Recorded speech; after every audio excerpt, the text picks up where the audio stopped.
Assalamualaikum warahmatullahi wabarakatuh. Perkenalkan, nama saya Funi Rideniarni dengan NIM 200106225 kelas Farmasi F. Pada video ini, saya akan menjelaskan tentang peran negatif dan peran positif pada mikroorganisme pada kehidupan sehari-hari. Organisme atau mikroba merupakan organisme yang berukuran sangat kecil, sehingga untuk mengamatinya diperlukan bantuan alat. Mikroorganisme disebut juga organisme mikroskopis. Mikroorganisme seringkali bersel tunggal atau disebut juga uniseluler, dan bersel banyak disebut juga multiseluler.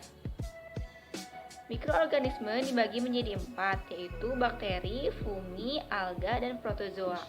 Organisme yang pertama yaitu bakteri. Bakteri berasal dari kata bakterion, bahasa dari Yunani yang berarti tongkat atau batang kecil. Bentuk bakteri bermacam-macam, yaitu ada berbentuk batang, bulat, dan spiral.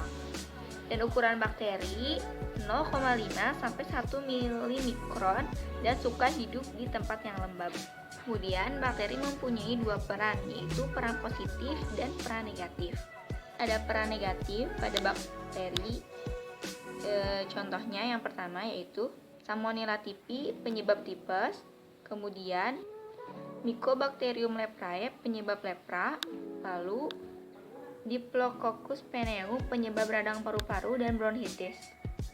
Jika ada peran negatif yang disebabkan oleh bakteri, pasti ada peran positifnya yang disebabkan oleh bakteri.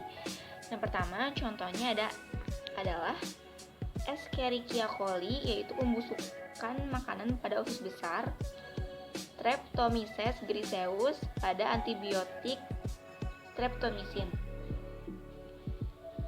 Methanobacterium, penghasil gas metan atau biogas.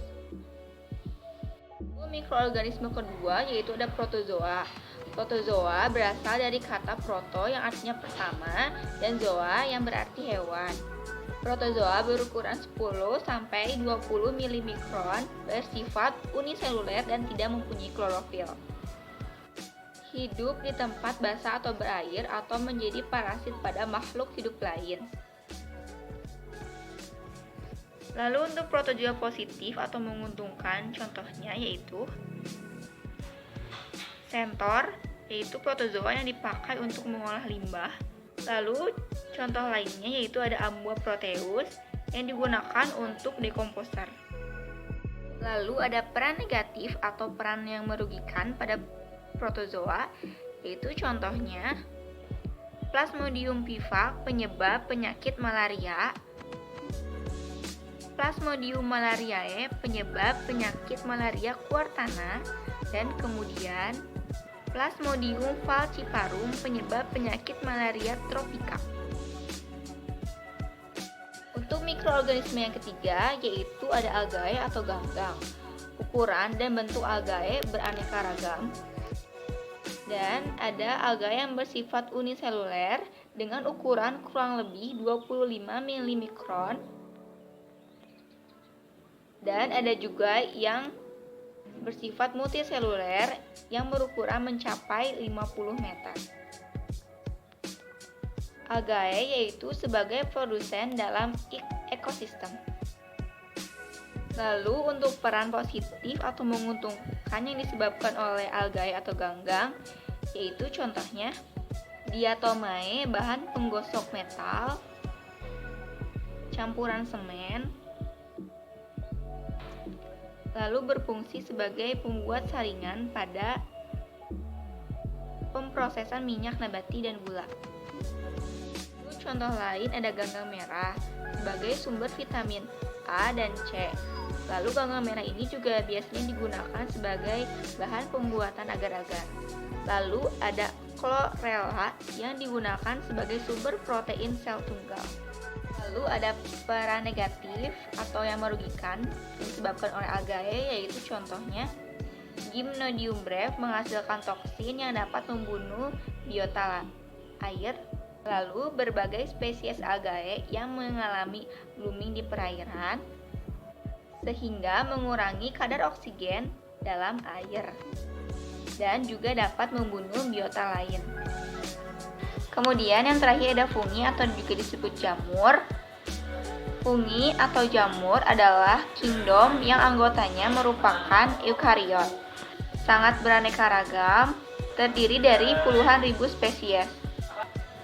Fungi ada yang bersifat uniseluler dan ada juga yang bersifat multiseluler. Fungi yang berbentuk uniseluler disebut kamir. Bentuk sel kamir bundar ataupun oval dengan ukuran yang lebih besar dari sel bakteri. Lalu jamur yang bersifat multiseluler membentuk struktur yang disebut hifa. Ada fungi yang berperan positif atau yang menguntungkan, contohnya Rhizopus oryzae yaitu pada pembuatan tempe. Lalu ada Saccharomyces cerevisiae membuat roti dan minuman beralkohol. Lalu ada fungi negatif atau fungi yang merugikan, yaitu contohnya Candida albicans keputihan pada wanita, kemudian Ustilagomaides penyebab penyakit pada tanaman jagung, Monilia fructicola penyebab penyakit pada tanaman persik. Sekian video dari saya, mohon maaf bila ada kesalahan dan kekurangan. Assalamualaikum warahmatullahi wabarakatuh.